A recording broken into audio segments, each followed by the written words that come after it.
ما أنا انضربت على قلبي وفريقة أهل البيت لازم يضلوا مدفوسين وتروح عليهم صلاة الصبح.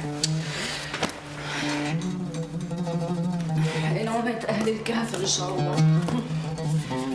حضرة جنابة حماتي بتقعد على الطبخة بتاكلها وبتشربها وبتقول ما شفت شي.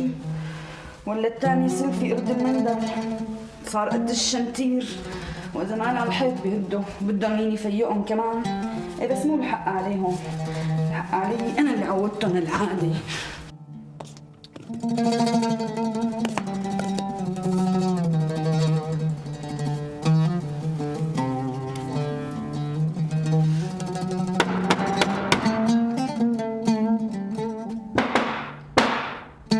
أعوذ بالله من الشيطان الرجيم.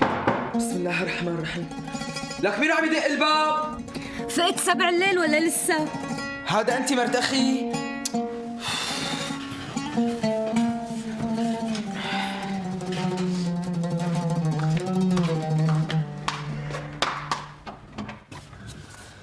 لك شو عم تدقي على الباب؟ براحة كفي. ها طص. براحة كفك ورح تكسر الباب وفززتيني من أربعتي؟ يا علي نجمك شو خفيف، انجعزت بعدي؟ مرت أخي بترجاكي من يوم ورايح ما عاد تفيقيني من نوب بنوب. ها؟ والله تقبرني مالي كثير مقضية على تفيقك. هلا عن جد بشو كنتي عم تدقي على الباب؟ عم اقول لك براحة كفي كنت عم دق على الباب. بالابقاب كنتي عم تدقي على الباب، أنا سمعتك منيح. لا مو بالابقاب كنت عم دق على الباب، فهم بقى. لكن ليش حاملة الابقاب بإيدك؟ قولي لشوف. طالع لي فسفوسة بباهمي. حسبنا الله ونعم الوكيل من شغلة النار بين هالحرم وهالولد كل يوم التاني، ولا باين لها ضل انها رح تخلص. لك ما بكفي حاوينها ومتحملينها فوق طضناها، كمان بدها تخلقنا المشاكل والعين تحت ضفيرها كل يوم التاني.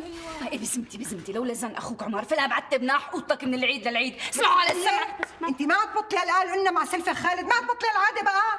صباح الخير مرت عمي.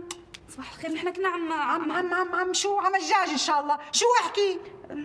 كنا عم نقرقر مع بعضنا مرت عمي. عم تقرقري وعم تناقري مثل عوايدك تقبريني، ولك انت بتقتلي القتيل وبتمشي بجنازته. صباح الخير يا مو. صباح الخير يا مو. يا مو ليش صار عصباتكم انت ومرت اخوك من على بكرة الله؟ لا ما في شيء، بس هيك كنا عم نقرقر انا وياها. ها شفتي تقبريني ما كنا عم نتناقش. لك احكي شو في؟ لك شو بكون عند على بكره طالع اصواتكم؟ ايدك واصلي شو في لك سعديه؟ ليش طالع اصواتكم؟ شو القصه؟ ما في شيء تقبرني، ما في شيء. شو هي ما في شيء؟ امي شو في؟ مثل العادة يا مو، مرتك نازلها أرضي مع أخوك من على بكرة الله. انت ما رح تبطلي عوايدك لك سعديه، ما رح تبطلي عوايدك ها؟